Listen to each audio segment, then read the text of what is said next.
अस्सलाम वालेकुम students, welcome to my channel ask Missy students. आज का हमारा लेक्चर जो है वो फन ऑफ बॉयल लॉ से मुतल्लिक है। चूँकि यहाँ वाले इस टॉपिक से जो है ना वो दो शॉर्ट क्वेश्चन एग्ज़ामिनर की नज़र में रहते हैं और वो बहुत ही अहम है, उनके आने के चांसेस भी बहुत ज़्यादा होते हैं। तो लिहाजा उन दो शॉर्ट क्वेश्चन को भी समझते चलेंगे और साथ ही साथ ग्राफ जो है वो कैसे ड्रा किए जा सकते हैं और ग्राफ ड्रा करने की अंडरस्टैंडिंग क्या है उसको हम कंप्लीट समझेंगे। तो आपसे रिक्वेस्ट है कि आप मेरे चैनल के साथ जुड़े रहिए, कनेक्टेड रहिए और चैनल को साथ ही साथ सब्सक्राइब कर दें ताकि मेरी हौसला अफजाई भी हो और कमेंट और लाइक भी करते रहें।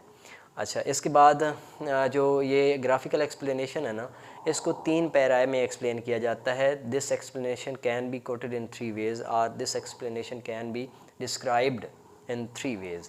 पहला जो वे है वो है जी graph between volume and pressure, दूसरा वे है graph between pressure and inverse of volume और तीसरा जो पोर्शन है वो graph between pressure volume and pressure, mean graph between this constant and pressure.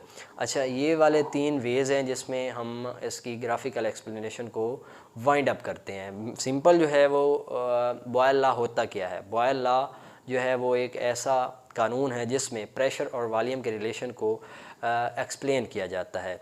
According to Boyle law, volume of a given mass of a gas is inversely proportional to applied pressure at constant temperature. ये जो simple है इसकी mathematical form है, volume inversely है pressure के और ये जो प्रोपोर्शनैलिटी है इसको हटाएं तो एक कांस्टेंट के आता है और इक्वलिटी आती है और यहाँ पे डिनोमिनेटर इस साइड पे लेके जाएं, P V is equal to K आता है। ये है कि इसकी सिंपल फॉर्म, ठीक है, मैथमेटिकल फॉर्म। यहाँ से डेफिनेशन एक और बॉयल लॉ की बनती है जिसको हमने ऐसे डिस्क्राइब किया होता है कि the product of pressure and volume gives a constant quantity, this is also another statement of Boyle law. अच्छा, यहाँ से ना ये सिंपल बातें जब हम समझ लेते हैं तो अब हम चलते हैं ना ग्राफिकल एक्सप्लेनेशन की जानिब, graph between volume and pressure. अच्छा, हम ये समझ चुके हैं कि वॉल्यूम अगर प्रेशर बढ़ता है तो वॉल्यूम कम होता है। यानी एक ऐसे सिलेंडर है, ऊपर से प्रेशर बढ़ाएं तो वो जो मूवेबल पिस्टन होना है वो नीचे की जाने प्रेस होगा ना, तो वो जो लोकेटेड एरिया है गैस का खसूसन वो कम हो जाएगा, मतलब वो गैस जो है कंप्रेस हो जाएगी। तो ये यानी एक दूसरे के साथ इन्वर्सली हैं। यहाँ वाले पोर्शन से जो शॉर्ट क्वेश्चन आता है इम्पोर्टेंट, वो है व्हाट इज़ आइसोथर्म। आइसोथर्म है क्या? What happens to isotherm when they are plotted at higher temperature. यानी जब हायर टेम्परेचर पे कोई भी ये इस किस्म का ग्राफ वॉल्यूम और प्रेशर के माबैन ड्रा किया जाता है तो आइसोथर्म के साथ क्या बनता है। अच्छा, इस वजाहत को लेके चलें तो आगे है इसकी एक्सप्लेनेशन कि लेटस, इसका क्वेश्चन का आंसर भी बन रहा है और इसकी एक्सप्लेनेशन भी बन रही है। Let's take a particular amount of a gas in a cylinder. ये हमारे पास एक सिलेंडर है, इसका ये जो ढकना है ना ये मूवेबल है, ऊपर नीचे उठ बैठ सकता है। अच्छा, इसकी सिस्ट स्टैंड होती रहती है। अगर ऊपर से प्रेशर बढ़ाएंगे ना तो ये वाला जो वॉल्यूम है, ये जो स्पॉट्स हैं मतलब ये गैस के पार्टिकल्स हैं, ये अपनी जो इनके माबैन जो डिस्टेंस है उनको कम कर लेंगे और नीचे प्रेस हो जाएंगे और ये वाला जो प्रेशर है ना इस साइड पे फील हो जाएगा। ये साइड जो है वो मैयर साइड है, इसके ऊपर से प्रेशर के बढ़ने के रेफरेंस से, यानी इस साइड से काउंटिंग हो सकती है। अच्छा, तो क्या होगा? When the pressure of a gas increase volume decrease. जब प्रेशर ऊपर से बढ़ाएंगे तो वॉल्यूम ज़ाहिर सी बात है डिक्रीज़ होगा। If graph is plotted between pressure on X axis, अगर प्रेशर की ये बढ़ती हुई या कम होती हुई वैल्यू को हम एक्स एक्सिस के ऊपर रिप्रेजेंट करें and volume on Y axis और वॉल्यूम को हम वाई एक्सिस पे देखें तो then a curve is obtain called isotherm. Isotherm की डेफिनेशन भी यहाँ से बन जाती है कि अगर बॉयल लॉ की एक्सप्लेनेशन में वॉल्यूम को अलॉन्ग वाई एक्सिस ले लें और प्रेशर को अलॉन्ग एक्स एक्सिस ले लें तो यहाँ से ना एक आइसोथर्म हासिल होती है। यानी आइसो मीन होता है same and therm mean temperature, यानी सेम टेम्परेचर पे, कांस्टेंट टेम्परेचर पे, क्योंकि ये इसका खासा है बॉयल लॉ के कि यहाँ पे जो टेम्परेचर होता है वो कांस्टेंट होता है। तो कांस्टेंट टेम्परेचर के ऊपर हम जब वॉल्यूम और प्रेशर के एक अलॉन्ग एक पॉइंट मीट करवाएंगे इनके चेंज होते हुए रेफरेंस को देखते हुए तो उससे एक आइसोथर्म हासिल होती है। ठीक है, अब देखो यहाँ पे हमारे पास ये है ओरिजिन, यहाँ पे ज़ीरो है, ओरिजिन मीन ज़ीरो वैल्यू है किसकी? यहाँ पे ऊपर से वॉल्यूम भी यहाँ पे इस जगह पे ज़ीरो है और इस साइड से देखें तो प्रेशर भी यहाँ पे ज़ीरो है। अब जब प्रेशर अलॉन्ग एक्स एक्सिस बढ़ेगा यानी इस साइड पे ये प्रेशर बढ़ रहा है, जैसे ना यहाँ पे 1 2 3 4 जैसे लिखते नहीं है गिनती, 1 2 3 4 आगे की जाने बढ़ रहा होता है, ऐसे ही समझो आप इस साइड से, यानी इस साइड पे ना प्रेशर बढ़ रहा है, ठीक है, और इस साइड से ऊपर नीचे से ऊपर की जाने वॉल्यूम बढ़ रहा है। वॉल्यूम अब बढ़ेगा कम होगा क्या होगा, देखते हैं कि अब यहाँ पे प्रेशर जो है वो ज़ीरो है तो वॉल्यूम मैक्सिमम है, ठीक है। मीन जब प्रेशर यहाँ पे ज़ीरो होगा ना तो वॉल्यूम यहाँ पे हाइट पे होगा, वो बहुत ज़्यादा होगा। क्यों भला, कि ऊपर दबाव कम है तो जितना गैस के मालिक्यूल एक्सपेंड हो सकते थे वो अपने आप को उन्होंने एक्सपेंड कर लिया, तो यहाँ पे मैक्सिमम हाइट पे वॉल्यूम है, फैलाव गैस का बहुत ज़्यादा है। कब, जब प्रेशर ज़ीरो है। अब प्रेशर जो है वो बढ़ाते जाएं, ज़ीरो से 1 पे आ जाएं, तो अब यहाँ पे कहीं इन्फिनिटी पे था ना, तो प्रेशर यहाँ से लेके वॉल्यूम यहाँ से लेके यहाँ तक कम हुआ आया, यानी ये वैल्यू जो है वो किसकी है भला, वॉल्यूम की है। कब, जब यहाँ पे 0 से 1 पे मतलब प्रेशर बढ़ा है, ठीक है। तो ये पॉइंट इंडिकेशन पॉइंट किसके लिए, जब प्रेशर 0 से 1 पे पहुंचा है, ठीक हो गया। अब इसके बाद अब नेक्स्ट चलो 1 से फिर आगे 2 पे आ जाओ, तो 1 से 2 पे आने के बाद ये जो मतलब ऊपर से दबाव जब बढ़ रहा है ना, 0 से 1 1 से 2 यानी प्रेस होने की जो फॉर्म है वो बढ़ रही है, तो वॉल्यूम कम होने लगेगा। तो वॉल्यूम दूसरी बार क्या हुआ, यहाँ से कम होके यहाँ पे आ गया, ये वाली जगह। कब, जब यहाँ पे प्रेशर 2 atm है। फिर आगे 3 पे आएँ तो ये वाला पॉइंट हासिल होगा, यानी यहाँ तक वॉल्यूम और कम हो चुका होगा। अब इन तमाम पॉइंट्स को, यानी ये पॉइंट्स जो मीटिंग पॉइंट है ये किसको ज़ाहिर कर रहे हैं, ऊपर की जानिब ये प्रेशर को ज़ाहिर कर रहे हैं, और ये लाइनें किसको ज़ाहिर कर रही हैं, ये कम होते हुए वॉल्यूम के मेयार को ज़ाहिर कर रही हैं। अब ये पॉइंट्स जो है ना, इनको हमने हाईलाइट कर लिया, इन हाईलाइटेड पॉइंट्स को आपस में मीट करवाओ, तो ये ऐसे करके नीचे की जानिब आते हुए ना ये एक आइसोथर्म हासिल हुई है।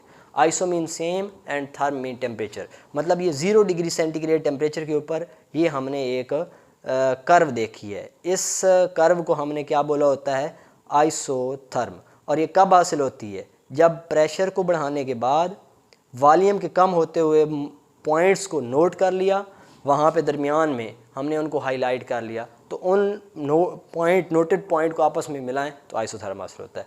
अब ये दूसरा हिस्सा है कि when they are plotted at higher temperature, तो आइसोथर्म के साथ क्या होता है, what happens if we increase temperature, यानी ये शार्टली मैंने लिखा है, if we rise temperature graph will goes away from both axes. Graph जो होगा ना, दोनों एक्सेस, ये वाई एक्सेस है, ये एक्स एक्सेस है, ऑर्डिनेट और एब्सिसा से अलॉन्ग अवे होता जाएगा। क्यों अवे होता जाएगा, both axes make it constant and plot another isotherm. तो जब ये टेम्परेचर हाई होता है, यानी ये ग्राफ परे क्यों चला जाता है दोनों एक्सेस से, समझो। जब टेम्परेचर हाई होता है तो वॉल्यूम में एक्सपेंशन आती है, तो वॉल्यूम अब पहले की निस्बत, जहाँ पे पहले हमने वॉल्यूम नोट किया ना 0 डिग्री यानी 0 प्रेशर के ऊपर, 0 atm के ऊपर, तो वॉल्यूम की क्वांटिटी मैक्सिमम थी। अब जब टेम्परेचर 0 डिग्री से 25 पे लेके चले गए तो अब पहले से भी ज़्यादा मैक्सिमम हो जाएगी, ठीक है। तो इसका मतलब है कि अब की बार जब टेम्परेचर 25 पे हमने इस सिस्टम को स्टडी करना है, तो अब वॉल्यूम यहाँ पे नहीं खड़ा होगा, बल्कि वॉल्यूम कहीं इन्फिनिटी पे होगा, यानी पहले की निस्बत भी ये ऊपर यहाँ पे होगा, क्योंकि टेम्परेचर में इजाफा हो गया, एक्सपेंशन हुई है वॉल्यूम के अंदर। अब ये पॉइंट जो है एलिवेटेड हायर टेम्परेचर के ऊपर है, किसका भला, जब प्रेशर हमने कम किया है, मतलब हाई टेम्परेचर को फिर फिक्स कर लेना होता है कांस्टेंट करने के बाद। अच्छा, उसके बाद फिर से हमने ये प्रेशर को बढ़ाया हाई टेम्परेचर के ऊपर, तो अब ये जो वॉल्यूम का पॉइंट है ना, ये पहले की निस्बत है, ये पहले यहाँ पे नोट हुआ था 2 atm के ऊपर, ये वाला वॉल्यूम हमने नोट किया था। अब 2 atm के ऊपर के जब डिग्री जो टेम्परेचर है वो 25 डिग्री सेंटीग्रेड, तो ये पॉइंट हासिल होगा, ठीक है। इस तरीके से 3 के ऊपर ये नहीं बल्कि ये पॉइंट हासिल होगा, क्योंकि वॉल्यूम में एक्सपेंशन आ चुकी है।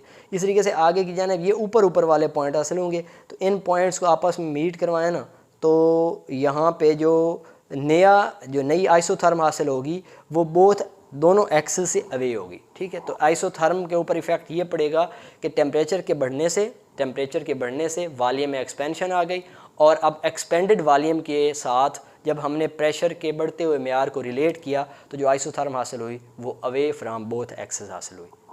अच्छा, दूसरा जो है ना हिस्सा इसका वो ये है कि why we get a straight line when we plot a graph on a gas, applied on a gas, pressure along y axis and inverse of volume along x axis. तो स्ट्रेट लाइन हासिल क्यों होती है? Very important short question. अब इसकी explanation in तमाम dotted points के साथ मुकम्मल हो जाएगी। The plot of pressure on Y axis against inverse of volume on X axis gives a straight line. ये बात क्वेश्चन की स्टेटमेंट के अंदर भी है।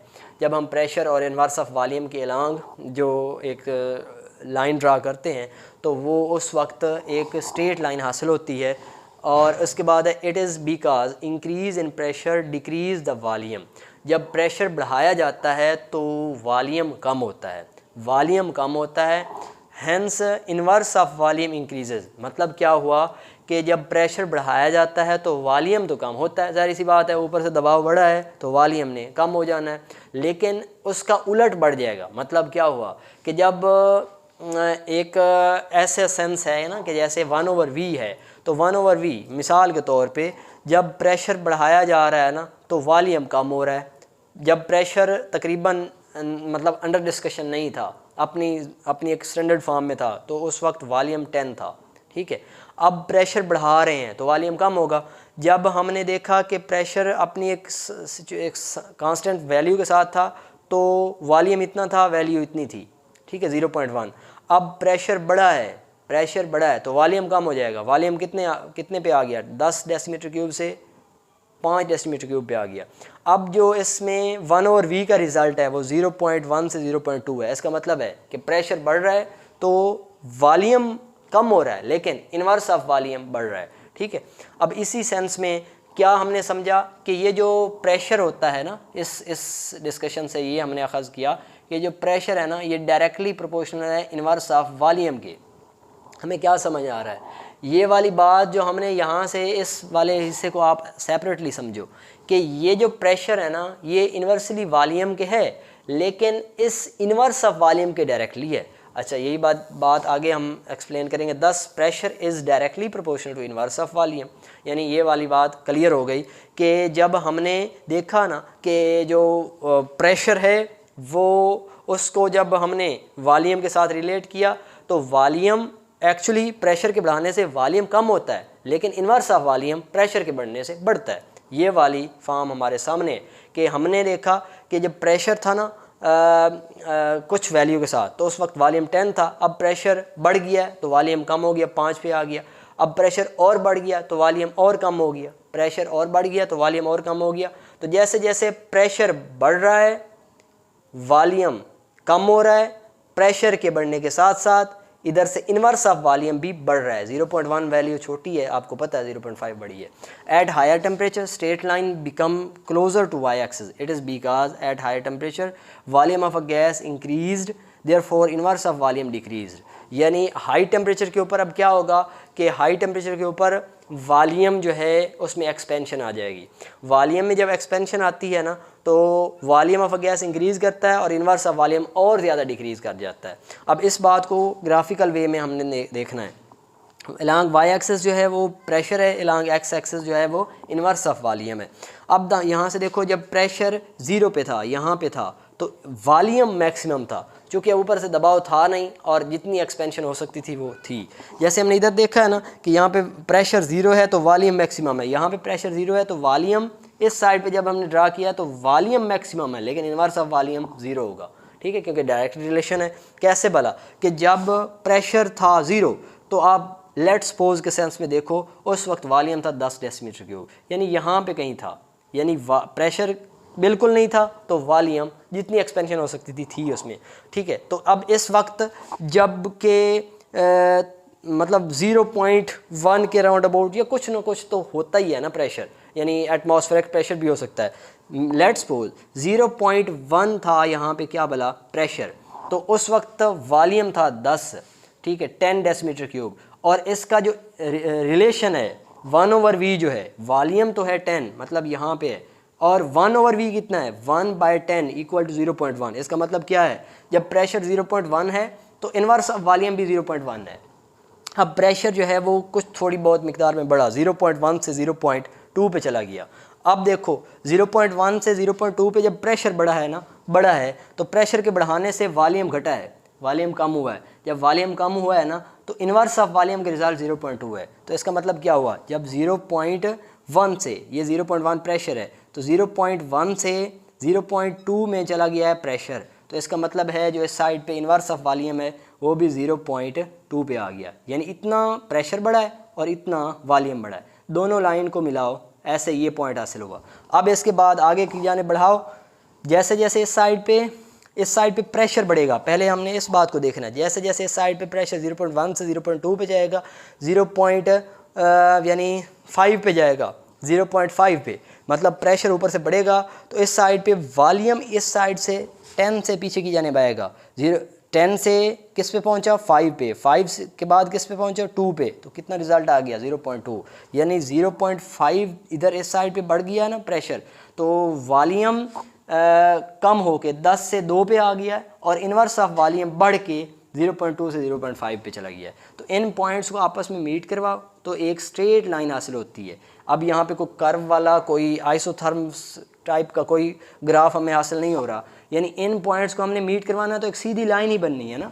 तो अब इसके बाद कहते हैं कि जब टेम्परेचर T1 था तो ये वाला प्रोसेस था, जब टेम्परेचर T2 हो गया मतलब 0 डिग्री से 25 पे चला गया होगा, तो अब इसकी फॉर्म में ना जब टेम्परेचर बड़ा होता है तो अब इसमें ये कहते हैं हम कि वॉल्यूम जो है वो एक्सपेंड होता है, टेम्परेचर के बढ़ाने से वॉल्यूम बढ़ता है। ठीक है, तो वॉल्यूम के बढ़ने से ना जब 10 था तो कुछ टेम्परेचर 0 डिग्री था, अब 25 होगा तो 10 की बजाय 20 पे होगा। तो अब इसकी बार इस वक्त जो है वो, अब इसकी आपको मुझे उम्मीद है कि समझ आ गई होगी। जब यहाँ पे टेम्परेचर एलिवेटेड है तो अब ये जो मतलब है ना स्ट्रेट लाइन है जो कि प्रेशर इन्वर्स ऑफ वॉल्यूम के माबैन आती है, वो क्लोज हो जाती है टुवर्ड्स प्रेशर एक्सिस, इसलिए क्योंकि वॉल्यूम में एक्सपेंशन आ जाती है और जितना ज़्यादा वॉल्यूम होता जाएगा उतना इन्वर्स ऑफ वॉल्यूम जो है वो कम होता जाएगा। मतलब वॉल्यूम के एक्सपेंड होने से इन्वर्स ऑफ वॉल्यूम की वैल्यू कम होती है। अच्छा, the straight line passes through the origin because, यानी जो स्ट्रेट लाइन होती है ना वो ऐसे की जाने, अगर इसको ऊपर से नीचे की जाने लेके आए ना तो ओरिजिन से पास हो जाती है, through origin. Because when pressure is close to 0, जब प्रेशर 0 के करीब तर होता है, then V is so high, तो V जब यहाँ पे 0 के बिल्कुल करीब होता है तो वॉल्यूम इतना हाई होता है कि उसका इन्वर्स ऑफ वॉल्यूम भी क्लोज टू 0 ही होता है। इसके बाद हमारा जो थर्ड पार्ट है इसकी एक्सप्लेनेशन का, वो हमारे सामने है, graph between pressure volume and pressure. ये जो प्रेशर वॉल्यूम है इसको हमने देख समझ लिया है कि ये कांस्टेंट है। ठीक है, a plot of P on x axis against PV on y axis, y axis के ऊपर कांस्टेंट वैल्यू PV की ले लें, कांस्टेंट की, और x एक्सिस के ऊपर आप वेरिएबल वैल्यू प्रेशर की ले लें, तो एक स्ट्रेट लाइन हासिल होती है which is parallel to x axis. This shows that K constant quantity, K is constant quantity. ये ज़ाहिर करती है कि ये जो K है ये कांस्टेंट क्वांटिटी है। आपने ये देखा समझा होगा कि एक सिलेंडर है, सिलेंडर के अंदर जो है ना वो प्रेशर वो 2 atm है और उस वक्त उसका जो वॉल्यूम है वो 1 है, 1 डेसीमीटर क्यूब। ये P हो गया और ये क्रॉस V हो गया, तो ये इज़ इक्वल टू K आता है। तो यहाँ से क्या आ गया, ये 2 आ गया। फिर आगे प्रेशर बढ़ा दें, 2 से 4 कर दें, वॉल्यूम कम हो जाएगा, 1/2 इक्वल टू क्या आता है भला, ये भी 2 आता है। और यहाँ पे फिर प्रेशर और बढ़ा दें, 4 से 6 कर दें, वॉल्यूम और कम हो जाएगा, 1/3, तो ये क्या आ जाएगा, ये भी इक्वल टू 2 आ जाएगा। इसका मतलब है कांस्टेंट चेंज नहीं होता, कांस्टेंट फिक्स रहता है। तो इस वाली बात को हम जब ग्राफिकल ड्रा करेंगे ना इस सारी एक्सप्लेनेशन को, तो हमें एक स्ट्रेट लाइन हासिल होती है जो कि एक्स एक्सिस के पैरेलल होती है। ये एक्स एक्सिस है। At higher temperature volume increase but new value of PV also remains constant. जब टेम्परेचर हाई कर दिया जाएगा तो वॉल्यूम तो ज़ाहिर सी बात है इंक्रीज़ होगा, लेकिन कांस्टेंट PV कांस्टेंट की वैल्यू चेंज नहीं होगी। क्यों भला, कि देखो अगर हमने टेम्परेचर बढ़ा दिया तो वॉल्यूम जो है ना वो 1 नहीं रहेगा, वॉल्यूम 1 से 2 पे चला जाएगा, लेकिन उस वक्त प्रेशर कम हो जाता है। तो जब हमने एलिवेटेड टेम्परेचर पे देखना है ना तो ये वॉल्यूम तो बढ़ चुका होगा, यानी टेम्परेचर के बढ़ाने से। इस वाली बात की ये वजाहत दोबारा मैं कर रहा हूँ कि at higher temperature volume increase but new value of PV also remains constant. यानी वॉल्यूम तब कब बढ़ेगा, जब हमने टेम्परेचर बढ़ाया। टेम्परेचर बढ़ाएंगे तो एक्सपेंशन आ जाएगी। जब एक्सपेंशन आ जानी है ना तो उस वक्त प्रेशर कम हो जाना है, उसके ऊपर जो दबाव है वो कम होना है। ठीक है, तो अब इस वक्त ये प्रेशर जो होगा ना वो 1 पे हो चुका होगा, ये जो है ये हमारे सामने कितना होना है 2। तो इस वक्त भी कांस्टेंट के चेंज नहीं होता। तो इस बात को ऐसे एक्सप्लेन किया जा सकता है, this straight line helps us to understand the non ideal behaviour of gases. ये जो स्ट्रेट लाइन है ये हमारे सामने non ideal behaviour of gases को एक्सप्लेन करती है। थोड़ा सा इसके ऊपर फोकस करिएगा कि आइडियल बिहेवियर क्या होता है। आइडियल बिहेवियर एक ऐसा बिहेवियर है जिसमें तमाम तर जो सिचुएशंस हैं, मसलन वॉल्यूम प्रेशर बढ़ा दें वॉल्यूम कम हो जाएगा, एक आइडियल सिचुएशन है, ठीक है, और टेम्परेचर बढ़ा दें तो गैस के मालिक्यूल में एक्सपेंशन आ जाएगी, आइडियल सिचुएशन है। नॉन आइडियल बिहेवियर को ये जो है एक्सप्लेन करती है, कैसे भला, कि उसमें मालिक्यूल के दरमियान जो एम्प्टी स्पेसेस हैं उनकी बातें नहीं होती।